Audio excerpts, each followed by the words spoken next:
Assalamualaikum warahmatullahi wabarakatuh. What's up guys? Gimana kabarnya? Semoga sehat selalu.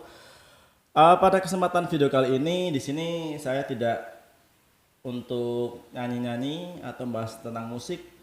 Nah, mungkin teman-teman pada nanyain gitu ya, kok channelnya judulnya musik tanpa musik gitu kan? Nah, eh, jadi sebenarnya saya bikin channel YouTube itu memang buat sharing-sharing gitu. Sharing-sharing dari ilmu yang saya tahu. Nah, kebetulan karena saya ini adalah bidangnya dari bagian kesehatan, bagian kedokteran, jadi mungkin akan lebih banyak kita sharing tentang dunia kedokteran, masalah kesehatan. Kalau misalkan teman-teman ada yang mau nanya-nanya, itu juga bisa komen aja atau bisa juga nanti nanya via Telegram ya, Telegram musik tentang musik nanti cari aja. Nanti bakal kita pilih mana kira-kira tema yang bakal diangkat gitu, jadi nggak semua gitu. Terus juga saya nggak akan balas-balas apa ya, komen penjelasannya di komen tuh enggak, tapi bakal diangkat dalam bentuk video gitu. Jadi musik tanpa musik gitu, ini balik lagi, ada kalanya kita musik gitu kan, terus ada juga kalanya kita bicara tanpa musik ya, bukan musik gitu ya, masalah kesehatan atau masalah yang lainnya yang kiranya saya tahu. Nah, untuk video yang pertama kali ini kita akan membahas permasalahan yang mungkin cukup kita sering sering apa ya, sering kita temui atau bahkan kita sendiri punya masalah itu tentang masalah mata minus. Nah, uh, gimana caranya mengatasi mata minus? Ini saya tertarik mengangkat tema ini karena pernah nggak sengaja lihat iklan kalau misalkan minum suplemen-suplemen tertentu itu bisa menyembuhkan mata minus, bahkan mata minus yang sampai minus 14. Wow, situ bilangnya segitu. Nah, akan saya dibahas di sini menurut ilmu kedokteran. Jadi pertama kita harus tahu dulu kenapa orang matanya minus gitu kan. Nah, ini di sini mungkin ada sedikit penjelasan. Kita harus tahu dulu nih, mata kita itu kayak apa dalamnya. Ya, kayak gini nih. Nah, jadi mata kita itu kurang lebih kayak gini dalamnya. Itu ada bola matanya, ini cara gampangnya aja yang berhubungan sama minus itu. Kita ada punya bola mata, di situ ada kornea, ada lensa, ada yang namanya retina. Nah, kita bisa ngelihat itu ketika ada benda, dia bisa memantulkan cahaya masuk, ya kan? Masuk sini, terus jatuhnya tuh pas di retina ini namanya nih, untuk menangkap bayangan. Nah, kalau jatuhnya pas di retina itu bayangannya akan clear, jelas, nggak ngeblur. Nah, ini gambarnya kayak gini. Nah, ini kita bandingkan ketika kita melihat mata normal, ya kan, dia pas di retina. Apa yang terjadi ketika kita atau seseorang menderita mata minus? Nah, ini ya, bayangan itu jatuh di depan retina, harusnya di sini kan, ya kan, dia di sini justru belum sampai retina, dia udah memusat dalam satu titik. Itu kita sebut bayangan jatuh di depan retina. Nah, kenapa bisa kayak gitu? Kita coba ingat-ingat dulu pelajaran saat kita masih SD atau SMP itu ya, fisika gitu, tentang lensa.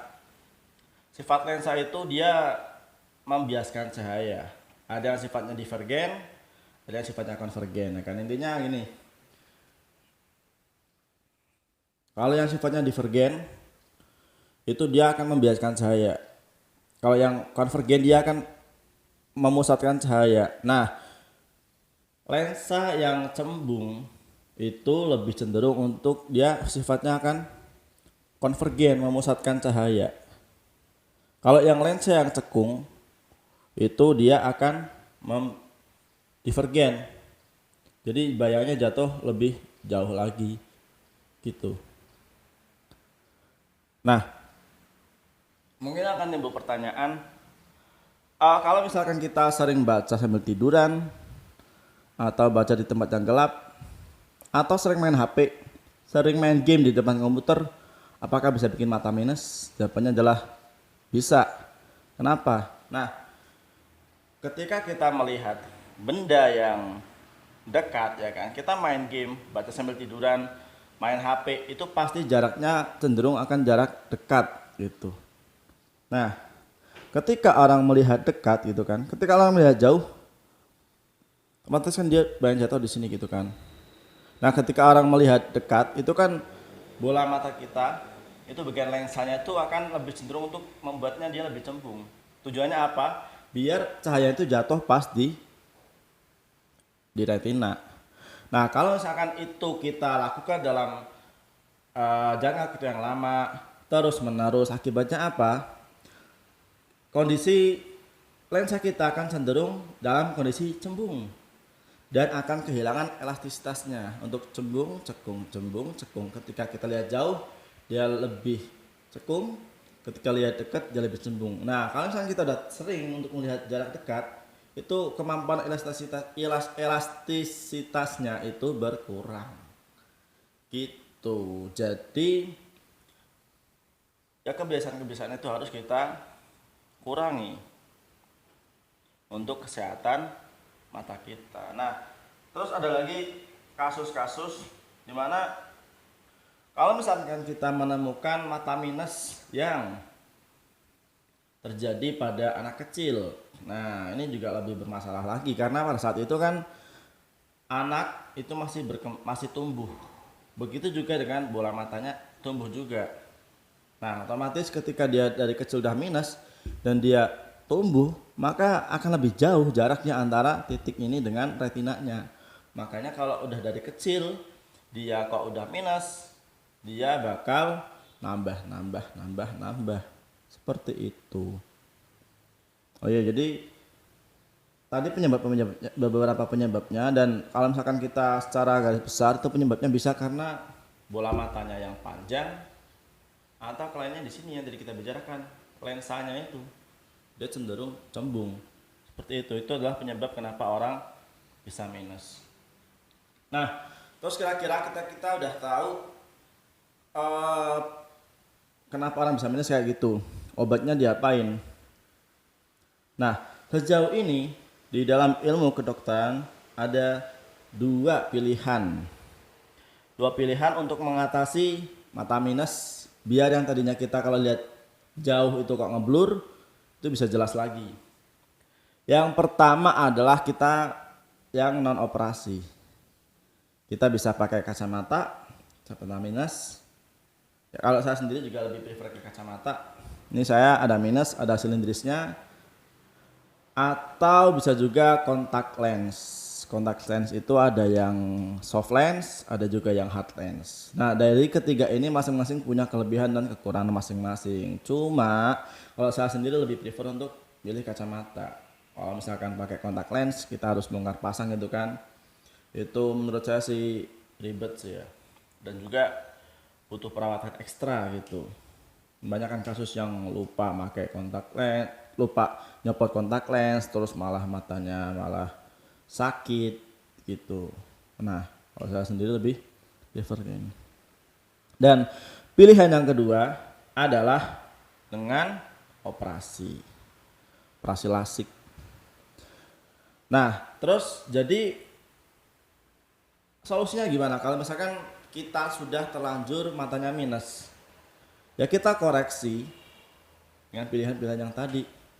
Mau pakai kacamata, mau pakai kontak lens, atau mau operasi.